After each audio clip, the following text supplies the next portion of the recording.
Hello to everyone, and welcome to the grammar class. Today we're going to discuss the generalized particles. Definitely will not be able to finish it today, so we'll just discuss the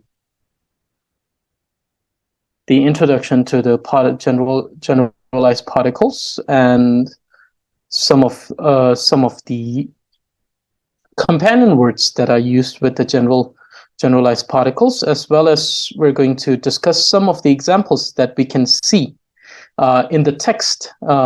So when I say text, I mean the Buddhist text that we encounter in our day-to-day life. So I have taken some of the excerpts from these texts, which uses or which has the particles, generalized particles, in them, so that we can also have an idea where these particles are used in the text. So before we go to the main topic, let us begin with the verse. So the first one is the line of dedication. So today we dedicate, and it is also known as line of taking refuge. So we dedicate and take refuge in Manjushri for the wonderful progression of the class. So lama tang gongbo chi zun jembe yang la cha chelo. So töngi potang siktum tumeki shima joba ringtong na tsoki mingi kawa tsiki ziba nam ige. Let me just do this. Okay. Ige sopa tumar tsiki chung töngi tumra zetu temba na meto yikjor sangmo mangbo shar tishim tebjor legmo chogyun kyap ngersi mingsi same bungwakor tsiki chogyun gyugbe yangda tra tuma tsobe tsiktum chochen gyur tamje tunbe chera chajo me töngi gyatsor dube shiwar ne. So the first one, it states, I prostrate to you, O Guru Manjushri, the palace of meanings. So the first verse, the palace of meanings, ornamented with many gems of writings, foundation of which is various long and short statements, pillars of names and words are all built by stacking the many bricks of letters. So here, the understanding the structuring, that is, first, the most fundamental structure of the Tibetan language is the basic sounds, and this has been portrayed as a brick here, and then by stacking these bricks of letters, we make the pillars and walls of words and names. And then with these pillars and walls of names on the foundation of different statements, long and short, that we have been studying using different particles, so different usage and different functions of the statement, we have different forms of writings which acts as the ornament, like the gem. And then when we bring all of these together, it forms the palace of meanings. Okay, so the second one. In the beautiful garden of meanings, there are many flowers of union of words blossoming. Fragrance of perfect structuring of words spreads in all directions. The sweet nectar of words and names gathers the bee. So here the bees are to be understood as people who are mesmerized by the harmony of words. For example, when someone is listening to a poem or listening to a song, so they are completely they're completely being mesmerized by the harmony and by the harmony and the melody of the words. So therefore, the bees should be understood as people who are mesmerized by the harmony of words. Okay, so here the inspiration was taken from a garden. So garden as understanding as the garden, which is the garden of meanings. And then each of the words and names come together to form the union of words, which should be understood as the flowers that were blossoming. And the fragrance of these flowers are understood as the structuring of the words. The better the structuring, the sweeter the fragrance. And then the sweet nectar of words and names, which gathers the bee, meaning that the names and words that has been used here, they mesmerize and then they captures the mind of the one who reads them. Okay, so the final one. The stream of words flowing like a great, the stream of words flowing with a great sound, many of which gathers to form the great waters of writings. When all comes in harmony, there is no individual noise. Submitting in the ocean of meanings remains harmoniously. So the inspiration has taken with the rivers. When singular individual rivers flow down, they always make loud noise. Similarly, individual words and individual names have their own meanings and identity that we have studied during the understanding of the first grammatical case, the individuality of each terminology. But as they come together to form this great writing, they lose their own individuality and form a meaning as a statement, though they haven't lost a meaning as an individual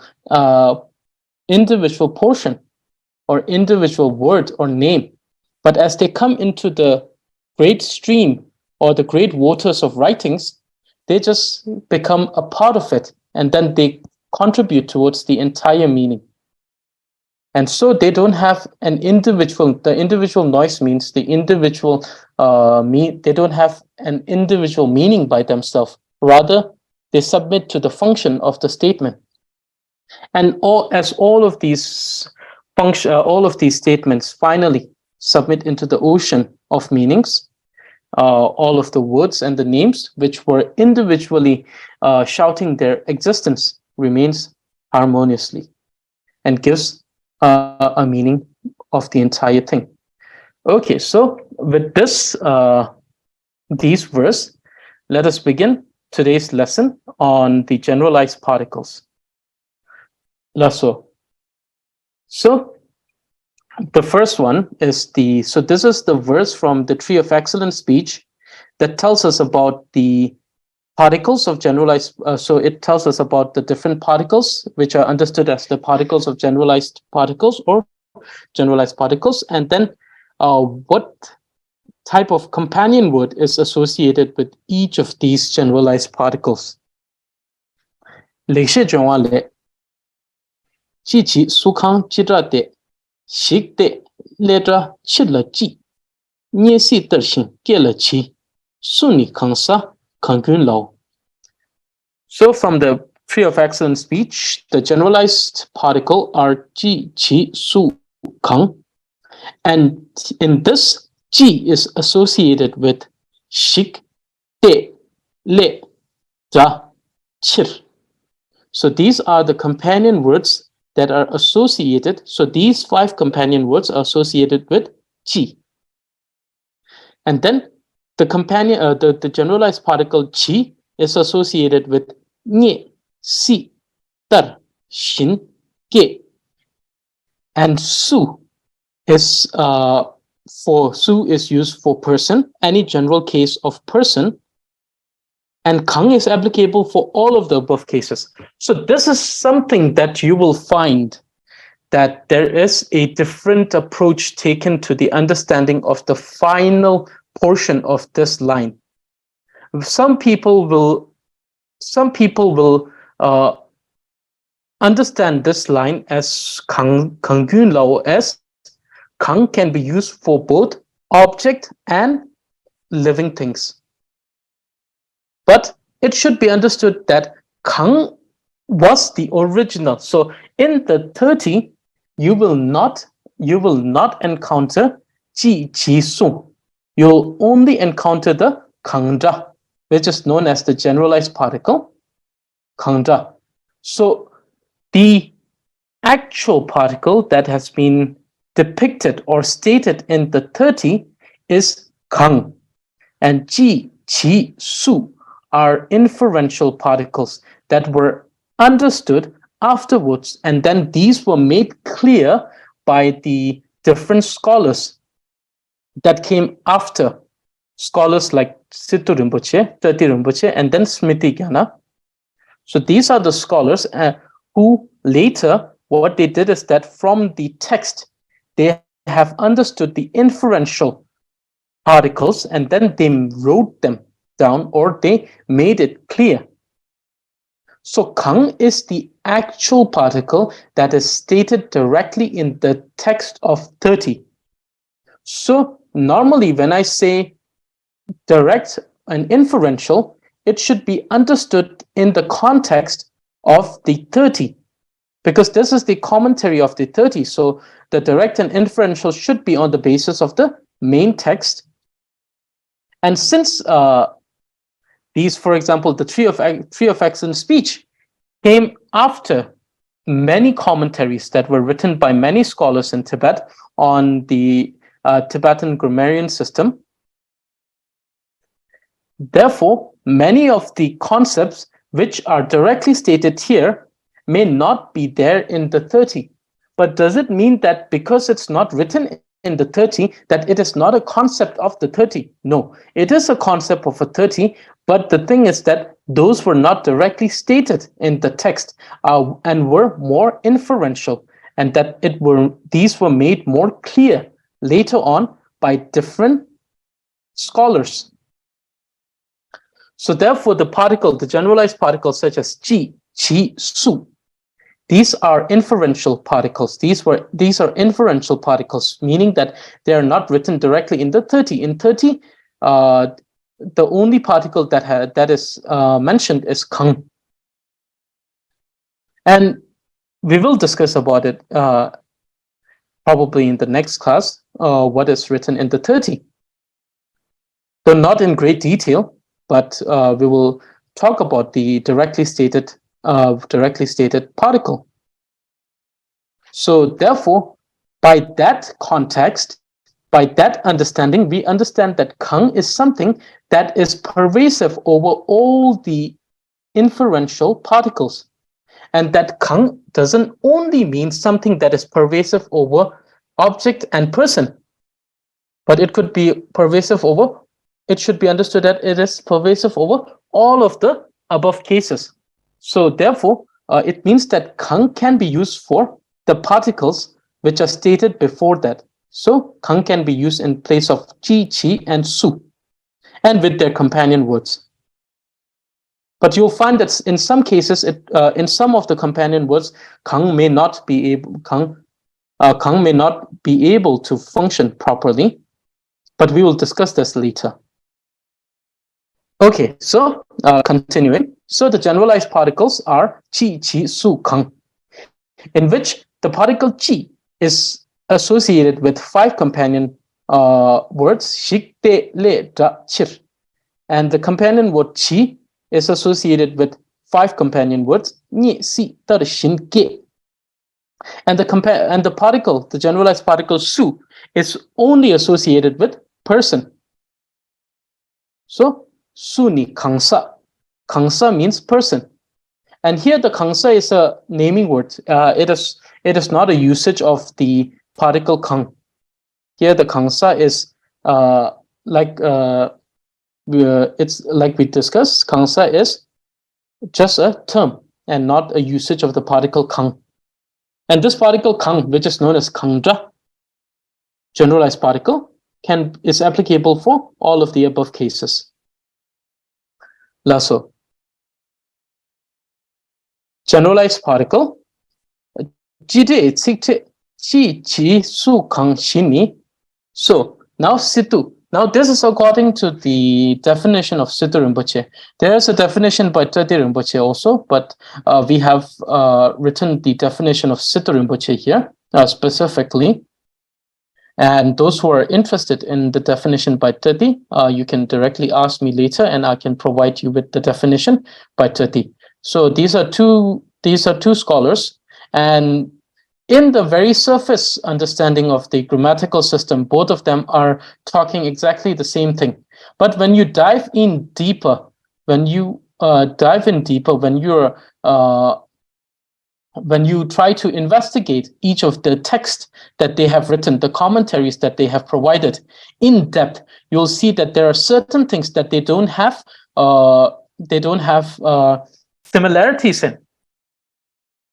Like the concept of the fourth grammatical case, there is certain type of disagreement between both Situ and Treti Rinpoche, which if we have time, we will discuss later. Very interesting thing. And okay, so Jide Tsikte Jiji Sukang Shini, Situ means, according to Situ, the four generalized particle Jiji Sukang, so what Tunki Chetra Mixe Sumizimpar Jila Kabe Tunjinki Drani to Guru. Okay, let me repeat this again. Jide Tsikte Jiji Sukang Shini Situ.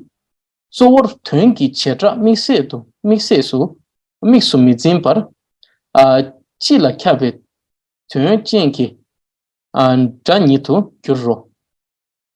So what does this mean? This means that according to Situ, which is Situ Rinpoche, one of the more renowned grammarian and scholar of Tibet, the four generalized particles, Ji, Qi, Su, Kang, should be understood as the voice of generalized statement, which is pervasive over an entire group rather than holding as a specific individual kind. So what do we mean by the voice of generalized statement? So the voice of generalized statement refers to statement in which phenomena belonging to same group or kind is generalized as a group and not individualized.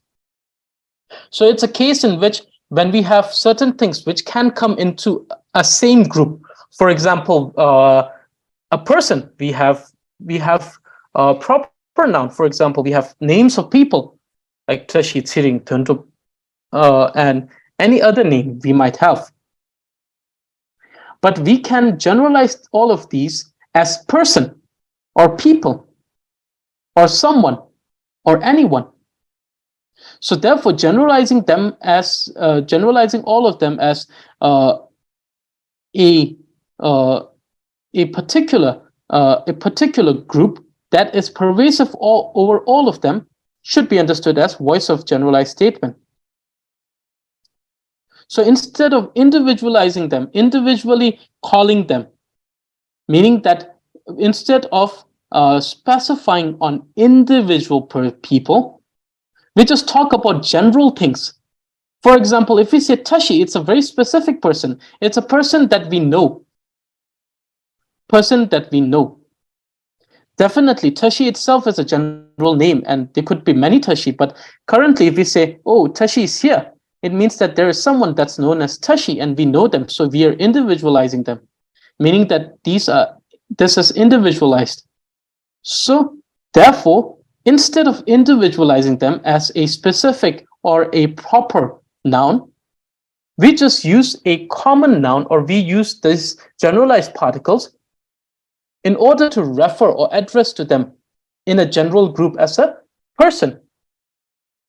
For example, if we say someone, that's a very general term because it could be anyone. There is no specifics in here. There is no specification. There is no individualizing here. We have used a very general term to refer to everyone.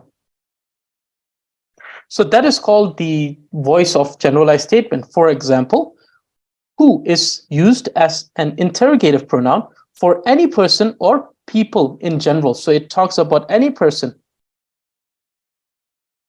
So who refers to a very general understanding. When we say who did it, it means that it is not determined or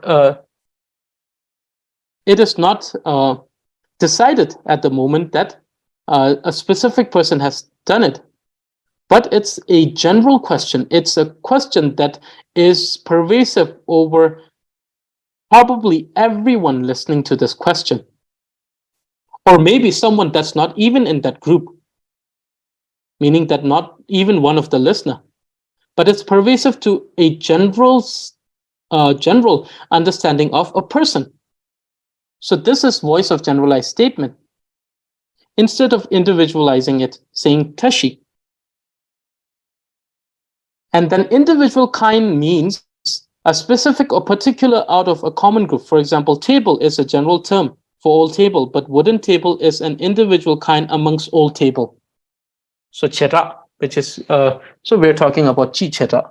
So general phenomena and a specific or individual phenomena. So therefore, we understand this. When we're individualizing the wooden table, instead of just saying table, when we say table, it refers to the whole group of tables. It could be big table, small table, dining table, study table. It could be plastic table. It could be wooden table. It could be metal iron table. Anything in which we individualize wooden table. Similarly, tashi is an individual which is specified here.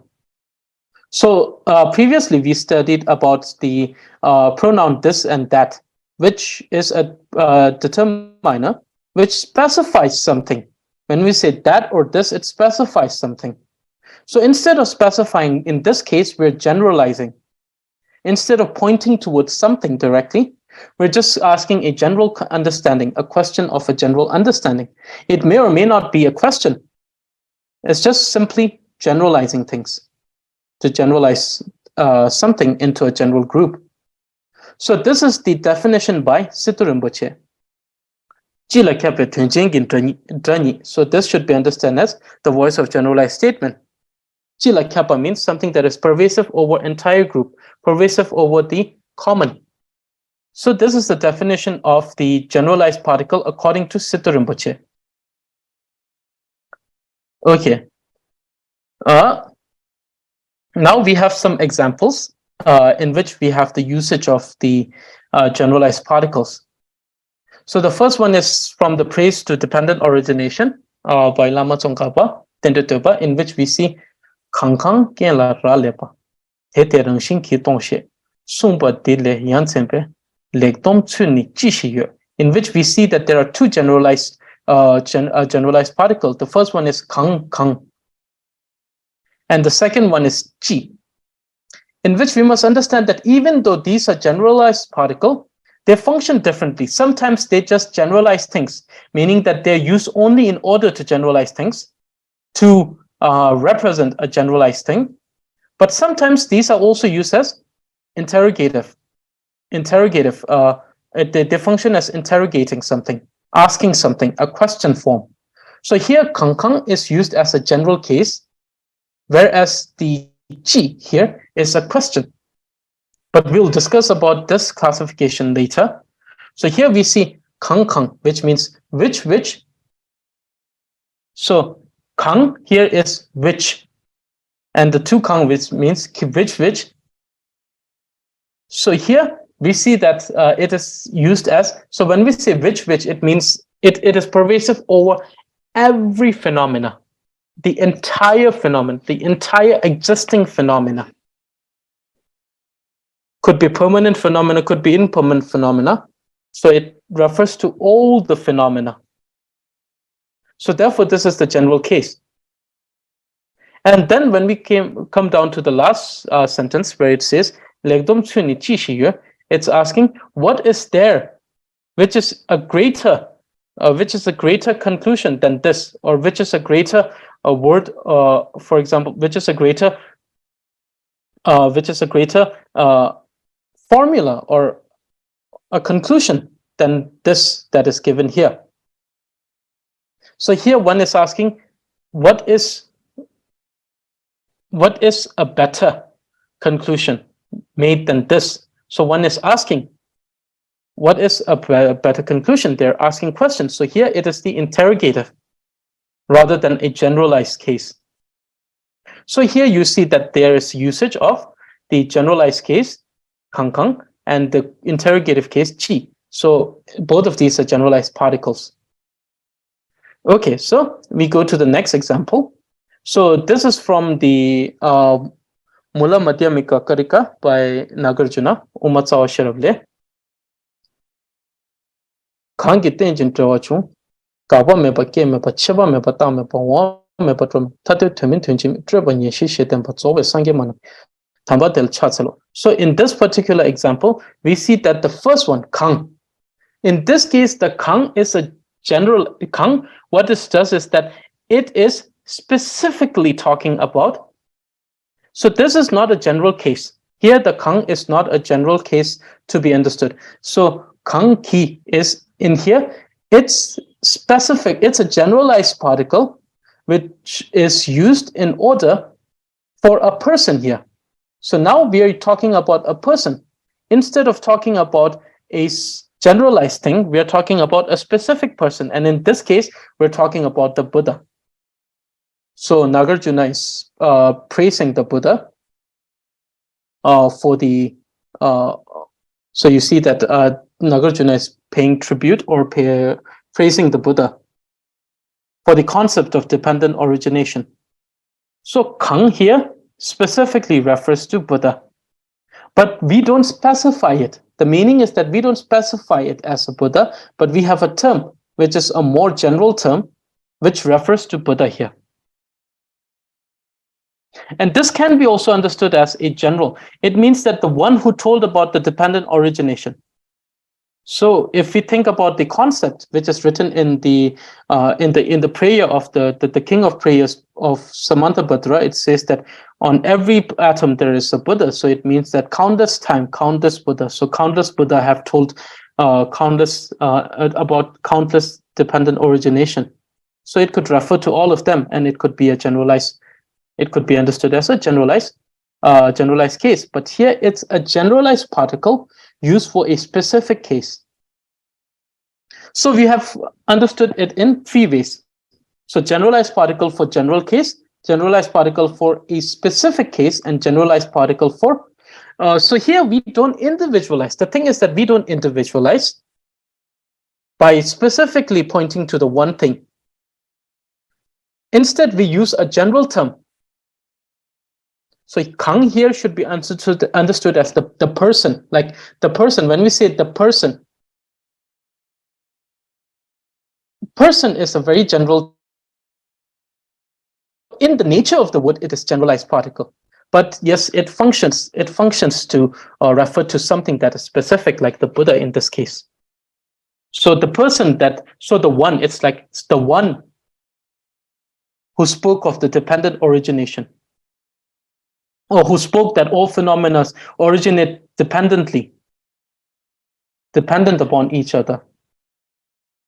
And then that there is no ultimate cessation, there is no ultimate arising in all of this. So therefore, we are referring to the Buddha in this case. So this is a usage case in the text of Mula Madhyamika Karika. And then this is an example from the Pragya Paramita Hridaya Sutra. So it states, Rikipu, Kang, Lala, Shirab Giparatu Chimpa, Samu, Chupa, Cheba Chupa, Dupa Te, Chitar La Parcha. So in this we have Kang. Kang here refers to person here. But here it is more general because it states that Kang Lala means whomsoever. Whomsoever. So therefore it's more general rather than the Kang in the previous example, which specifically refers to someone who has taught, or someone who has expounded that, or someone who has spoken or taught that all phenomena are arising dependently. Instead of this, here Kang refers to a more specific, more general group, meaning whomsoever that aspires to understand the deep and profound behavior of phenomena, or the deep and profound nature of the perfections, the six perfections, wisdom of the transcendental wisdom. Now we see that the second usage is chitar. Chitar now is a question. It's talking about, it's asking for an example. It's saying, how should one? How should one? So it's a question. So here it's not a generalized usage, it's a question usage. It's a usage as a question, asking how should one apply, or how should one practice in understanding the profound nature of the transcendental wisdom. So the first one is a generalized usage which refers to whomsoever, whereas the second one is a usage as a question. Okay, so this one is also from the Mula Madhyamika Karika. So tenjin tewa chungwa kang heni tongba ni to she heni tene taupate heni ume lamino. So here tenjin tewa chungwa kang, here the kang doesn't refer to a person, but it refers to a general phenomena. It refers to the entire phenomena, which means that whatever is dependently arising. So here we see that it talks about whatever in the context of entire existing phenomena. So whichever phenomena that is dependently arising. So here we see that kang refers to the entire phenomena rather than person. Yes, kang, like we said, can be used for any of the above cases. But here we have only seen it being used for object and phenomena. That is because here we don't see kang used as a question. If it was used as a question, then we'll see that it has been used with a companion word. Like we saw chitar. If one would have asked kangtar, that would have been a different case. Kangtar can be understood in two ways. That is, so we'll talk about these things. Kang is a little tricky because it's very pervasive. It has the ability to be pervasive over almost every existing cases of generalized particle. So therefore, kang is a little tricky. But here we can understand that kang is used as a general case in which it represents as the entire existing phenomena. So tenjin trawa chungwa kang, which means which that is dependently arising. So therefore, we understand kang here as. Now this is from Gyachirupito, which is the Lalita Vistara Sutra. So probably from the chapter 25th. And I was thinking about what example should I come with for Su, because there was no example for Su.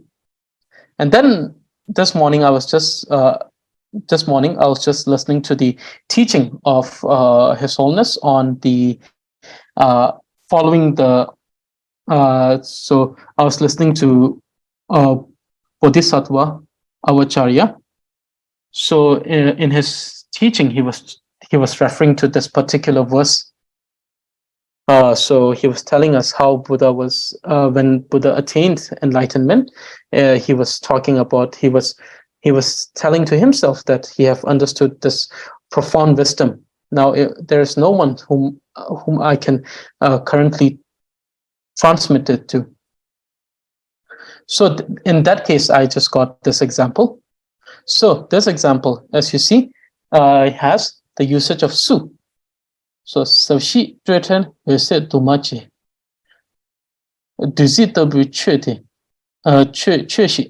So since I'm reciting it, I'll recite it as Kong Lanye. So it was found by the Buddha. Sula Tengyang Kor Mikirwe. In some writings, you will see it as Kor Minu. So some translation you will see Kor Minu, some Kor Mikirwe. So here Su refers to Kangsa, because we said that su particularly is understood as Kangsa, person. So it's a generalized usage as a person, meaning that there is no one,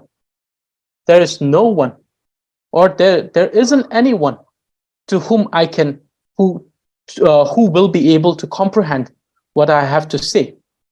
So therefore, su is understood here as usage in place of Kangsa, or person.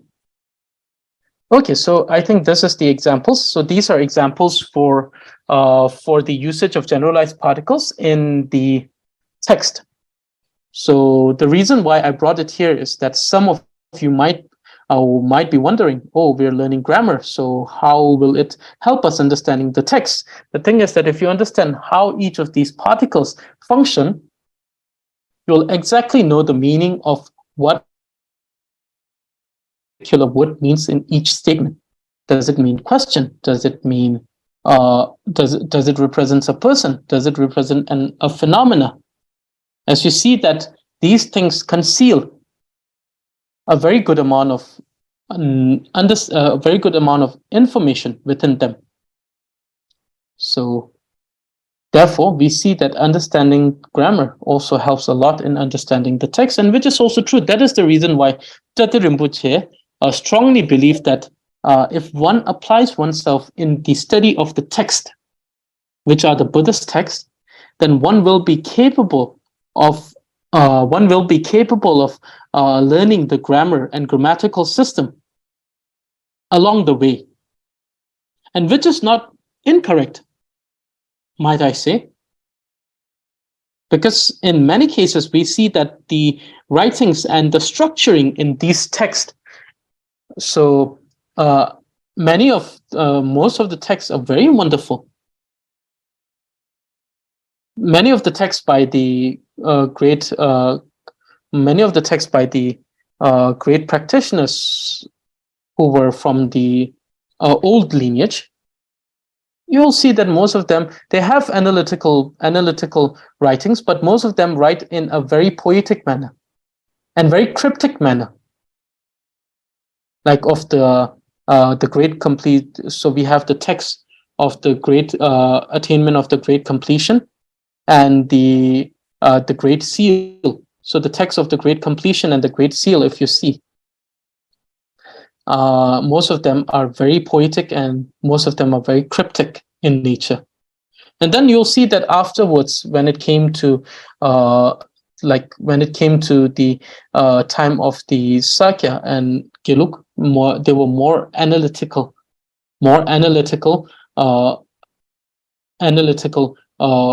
So many of the Kadampa Geshes, they also wrote many analytical texts, which also tells us a lot about the historical situation in that particular period. So yes, we'll let us continue with the lesson, and we'll talk about these things if we have time much later. Okay, so these are examples, as you see, in which we have the usage of these different generalized particles. Now, if you see generalized particle chi, it can be used with 5 companion words: chi, shik, chi, te, chi, le, chi, tra, chi, chir. And the generalized particle chi can be used with 5 companion words: chi, nye, chi, si, chi, tar, chi, shin, chi, ke.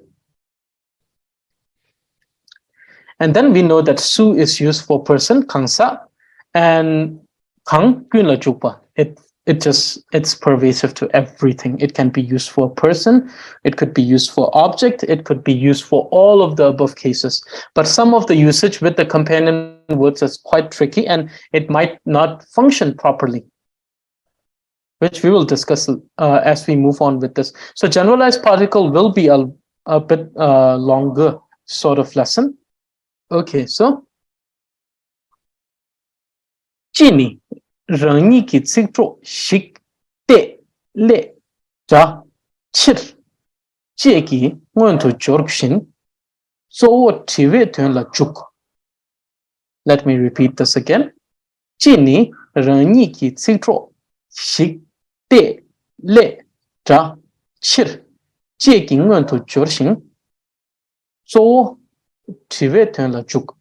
And this explanation is both from the Siddha Rinpoche and Tati's Tati Rinpoche's commentary, as well as you can find the same definition from Pögyö Tsigdö Chimo, the Great Tibetan Chinese Dictionary, and and also the Grand Mulam Dictionary, if you are using that too. So the generalized particle chi is placed before its companion words shik, te, le, da, chir. So I am pronouncing them with a little bit of stress, because so that you all of you can have an impression of what it should sound like. And since this becomes the second part of the syllable, so each of the ending sound should be made as clear as possible. If it's the first part of the syllable, if it's a 2-syllable word, and if it's the first part of the syllable, you know that you have to make the transition from the first syllable to the second syllable. So therefore, you don't make a lot of stress. You don't put a lot of stress over the sound of the final sound of the first syllable. But when it's the second syllable, you don't need to make any transition. If it's a 3-syllable word, then it's the third syllable. But the idea is that if it's the last syllable of the word, then you don't need to make any more transition after that. That is the reason why it is important to pronounce them quite clearly. So I'm doing the syllable reading here. Shik, te, le, da, chir. In order to function as to interrogate or ask question. So this is the type of generalized particle that is used for questioning. It's not for the general case. It's not for the specific case. It's for the questioning. So it's used for questioning. Perna, teacher nang to milo. Te jindra shigla, te rangwanchin serram. Chile yunden la jangzu. For example, so let me repeat this again. Perna, chichir nantu milo. Che jindra shila che rawanchin serram. Chile yunden la jangzu shegusam. Okay, so first one, for example, why didn't you? So you here is inferential. So it can be like the whole statement could be Kera chichir nantu milo. So you is there. We haven't written we didn't write it in here in the example, so it's more inferential. So why didn't you return home? So you see that it is asking for why question. The second one, Chinda Shila te rawanchin serram. What kind of a particle is called independent particle? So it's a what type of question. We're asking for what kind, meaning that we're specifically talking about a kind or a type of thing, asking of a particular thing which belongs to a certain kind or certain characteristic, a group with certain characteristic.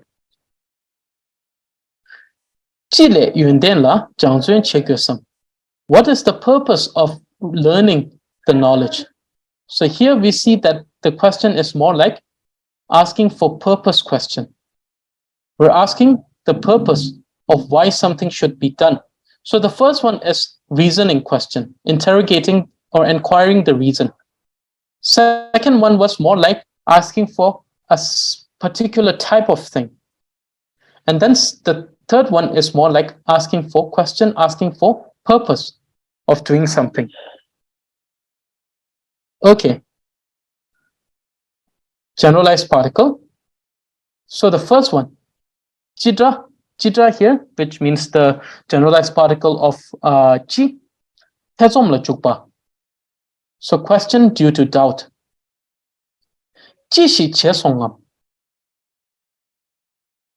Gyumtse or gyutse. So this is because it's a rule that comes from the both. It's more like a colloquial rule where what happens is that if the first syllable doesn't have a suffix letter and the second syllable has a prefix letter, sometimes we will prop the we will just take the prefix letter and then join it as the suffix letter of the first syllable. And this is done particularly for the reason of a smoother transition from the first syllable to the second syllable. Because many a times we will experience that the words without suffix letter are a little bit difficult to pronounce in a more gentle and a soft way.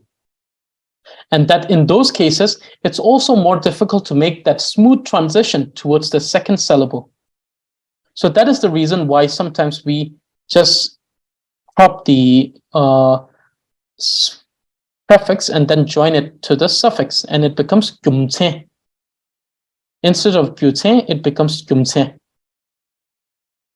So gyutse. So you see that when I say gyutse, you see the sound is very, very meticulous. It's very mechanical. It's like something that has been cut perfectly. Like it doesn't sound like too smooth. So when we say gyumtse, we see that the transition is actually very much smoother.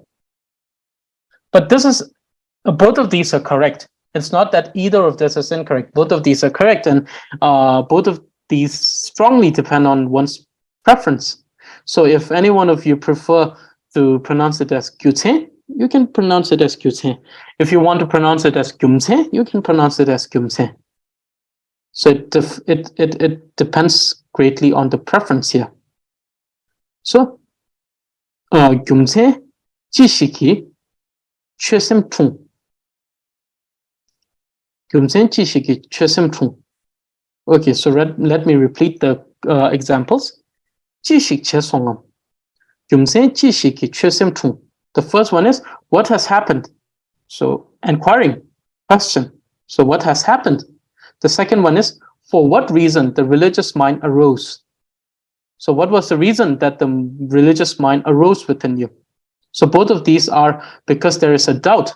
There is a doubt. One doesn't know what and how, what has happened, or what is the thing that is making things happen. So therefore, question due to doubt. The second one, chidra mange betön la jukpa. Question due to uncertainty. So now this is questioned because there is a certain uncertainty. And chite is also a particle that has two different understanding. So one is as a question, other is a generalized understanding. So we'll talk about the generalized understanding later. It will come in a specific lesson where we will talk about all the more complex concept related to the generalized particle, rather than the one which is more direct and stated in the text. So, chite chawala mijuk. Chite semtel che. So here, this is used similar to chichir, which is for reasoning. It's used exactly similar to chichir, which is for question of reasoning. So uncertainty with the reason. So they're asking, why not follow through with the action? The second one is, why worry? Chite chawala mijuk. Why not follow through with the action? Why not following through with the action? You have already started it. So there is uncertainty asking why. The second one is, why worry? Chite semtil che. Why worry? One is uncertain why someone is worrying. The third one is, chidra gyoba la juba. Question requiring purpose. So question inquiring about purpose that requires someone to tell the purpose of what is happening. Chile nga cho tsemor mani. What is the purpose? So let me repeat this again. Chile nga cho tsemor mani. what is the purpose of us not sleeping at night? So what is the reason that we are not sleeping during the night? What is the purpose that we are still awake and that we are not asleep? So here we are inquiring a particular purpose. Okay. So question on concordant type, things that belongs to a particular type of characteristic or characteristic. Let me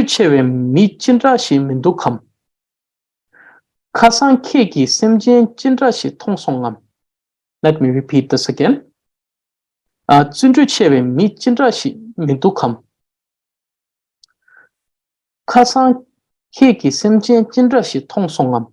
So both of these are questions.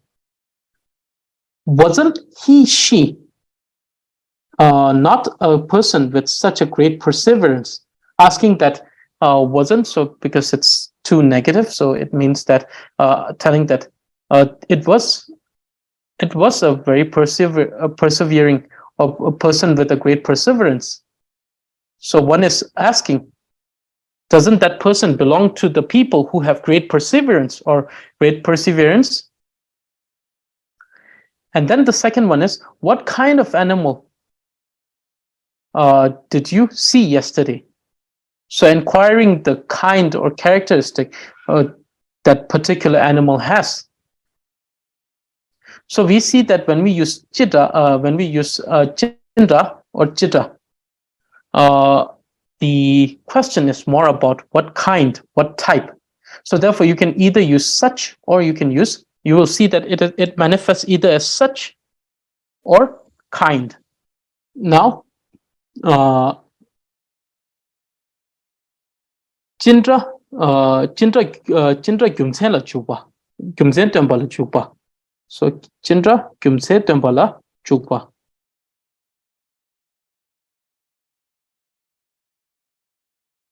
Okay, so Jindra gyumse tempa la chukpa. Jindra gyumse tempa la chukpa, which means question based on reasoning. So it's teacher. So it was like the usage of chite, where one was uncertain about the reasoning. So here it's directly asking a question related to reasoning. Keran teacher lobtar misongam. Yertusu teacher satra cheam. Keran teacher lobtar misongam. Yertusu teacher satra cheam.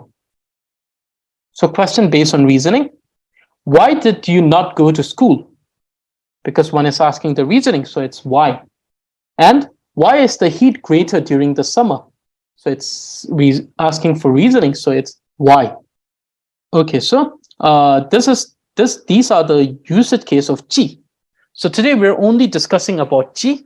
So chi, which is a particle that is used for questioning, also some cases of general usage, but we'll discuss it later. So here it is a type that is used for questioning, and then there are different type of question. The first one is question due to doubt, which talks about what. The second one is question due to uncertainty, which is similar to chichir, asking why, uncertain about reasoning. The third one is question requiring purpose. So it's a question that inquires about a purpose. The fourth one is question on a concordant type.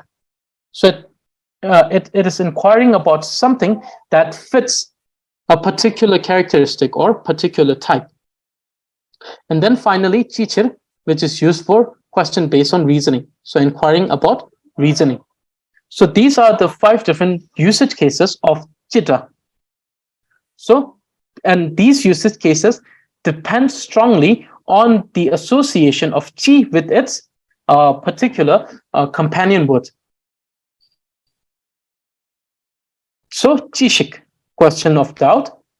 Chite, question due to uncertainty. Chile, asking the purpose.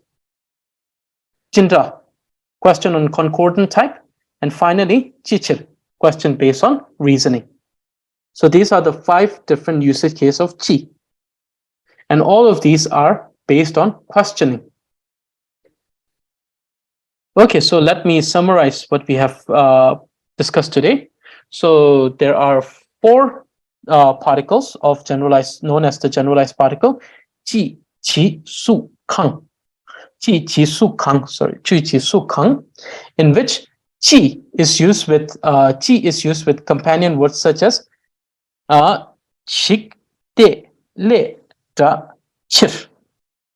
Qi is used with companion words such as nye, si, tar, shin, ke. And su is used for person, and kang is used for all of the above case. And in some commentaries, or in some of the explanation, if you listen to some of the explanation given by other people, you might also come across some people telling that kang is used for object and animal. Therefore, since it's pervasive to all phenomena, therefore gun. But here we have understood kangun lao to be as something that is pervasive towards all the above usage cases. And the reasoning that was provided here was because in the text of 30, we don't have something called jida. We have something called kangda, which is known as generalized particle. And it is the inferential usage, it is the inferential particles when we understand that kang can have the understanding of chi, chi, su. And so through that understanding, where we know that kang can be understood as chi, chi, su, we say that it is pervasive to all of the usage cases. So this is the reasoning provided here to say that kangun does not talk about all phenomena, but rather talks about pervasive over all usage cases. And the other thing, which is the kang, it can follow most of the cases, but with some of the particle, it may function quite differently, or it may not be able to function properly. And then we came towards some example of the usage case, either as generalized or general case, or as the question case. And then we came to an or specific case. And then we came to the chi, the usage of chida. So chi is used before the five companion words, shik, te, le, da, chir, in order to interrogate or ask questions. And then there were 5 different types of questions. Questions due to doubt, questions due to uncertainty, question due to purpose, question due to question on concordant type, and question based on reasoning. So this is the particle of chi as a generalized particle, and chi, su, kang, and then those other usage cases, like those other types where we understand that even though it is mostly used as a question type, it may sometimes manifest as general type, will be discussed in probably the 3rd or 4th lesson on generalized particle. Depends on how much time we will take to discuss the chi, su, and kang in the next class. So this is it for today. So we have discussed the generalized particle, general introduction, and we also observed some of the examples in which these are used in text.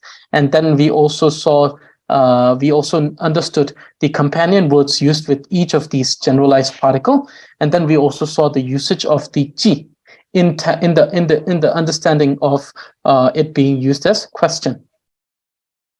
Okay, so does anyone have questions? So I can take 2 questions. Does anyone have questions? Please ask away. All, for examples, kang were relative with the corresponding te later in the sentences. Do I get it correctly? Kang tela. Yes. It was so te was something that was used in order to refer to the particular phenomena that was represented by kang. Yes, it was relative to te.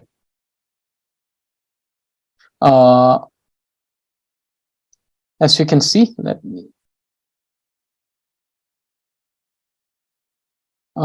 us go through here. So the first one, kang kang, is related to te te. which, that. And here Kang is relative to Tela Chatselu. So to the Buddha, but here it's more specific. Here Kang with a relative to Te here. And here the Kang relative to Te here.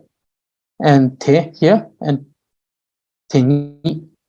And yes, so these are the examples. And yes, these are relative to these pronoun that. Yes. That's so. So do we have questions? Any other questions? Lasso. So do we? Oh yes. Sorry. Yes. Sorry. In the the second dra, you translated it as voice, but how do you like? Isn't it dictate? So you mean the you mean that, right? Yes. Yes. So you can understand this as te. But here, what we are doing is that instead of this, what is happening is that we have to use this with the chila kapit to enjengitra. So therefore, instead of saying particles here, it's better to talk about the very nature or the very function that the particle does, so that it becomes much clearer. Because if I just say generalized particle here, right? If I say that understood as the particle which is pervasive over the entire group, there is understanding that needs to have that. What do we mean by pervasive over an entire group? Well, what do we mean by generalized? And then there's also another understanding. What is the function of generalizing? So that is the reason why it was translated as the voice of generalized statement. But yes, in case you can also use it as a particle if you understand the very function that the particle does. Lasso. So I think I can take one more question. I think I have time for one more question. So if anyone has any question, so I can take one more. If anyone have any questions regarding this lesson. If not, so do we have anyone who wants to recite the fifth portion of the Tree of Excellent Speech? Do we have anyone who wants to recite the fifth portion of the Tree of Excellent Speech? Who would like to recite the fifth portion of Tree of Excellent Speech? Lasso, Yurila. Lasso Genratu Cheno. Lasso. Lamatang Gompo Jetsun Jamperian La Chatselo On Ala Patsa Nati Nini Galta Mempe Da Tani Duche Gyunze Tang Zeka Tanga Gala Juk Minki Tome Teta Ni Tanye Tema Kapta Kap Tapa Tang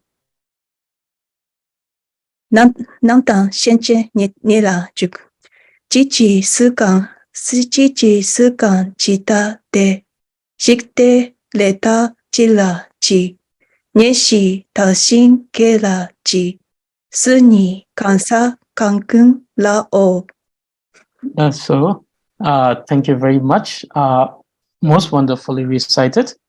And the pronunciations were also quite clear. So thank you for reciting. Now, before we complete our class, let me read the final verse. So this is quite a bold verse. So if anyone have any questions, disagreement with this verse, then please send it to the group and I will be answering to it. Or you can directly send me your questions, or if you have any disagreements, then you can also send those disagreements regarding this particular verse. So, Nelu tsiki mitomyang, tsikme nelu chitarshe, masam jume shirabkyang, tsigle mate tsigla ten. Let me repeat this. Tsiglu nelu tsiki madom yang, tsikme nelu chidarshe, masam jume shirab yang, tsigle mate tsiglaten. So what does this mean? Even though the fundamental nature of phenomena is not bound by words, because it is non-conceptual wisdom, without words, how can one comprehend the fundamental nature? And this is the same meaning that we have in the Mula Madhyamika Karika, the verse we just saw earlier. So this particular word, dependent origination as emptiness and emptiness as dependent origination. So even the non-conceptualized is not beyond words and depends on words. So even though it's something that is non-conceptualized, something that cannot be stated, something that is non-conceptualized, and it still depends on words, meaning that to understand this non-conceptualized wisdom, one should understand the conventional system. If one doesn't understand the conventional system, then it is impossible to understand the ultimate nature of things. Okay, so this is the verse. As you see, some of the things might seem very conflicting if you look at these verses, this particular verse. And if something feels conflicting, please feel free to send me the conflict, and then I will send you the answer and my reasoning of writing it in this particular way. Lasso, so thank you very much for joining in, and I hope that this class was beneficial to every one of you as it was to me, and I hope you enjoyed this class as much as I enjoyed teaching it. And if you have any question, send it to the group, send it directly to me. I'll answer them. If you have sent me any previous assignments that I have not checked, I will do that. If I have forgotten, please remind me. Sometimes you need to remind me of those things. So just remind me, say that, oh, I have sent you this, but you haven't checked it till now. And I'll say, okay, I'll check it, but I'll try to get to you as soon as possible. So if it's a little delayed, I apologize. So now we have wonderfully completed today's course, today's lesson. So I wish every one of you a wonderful morning, afternoon, noon, evening, night, wherever you are. And tashitele to everyone. And I'll see you for the next grammar class on Monday. Tashitele tuje chenang.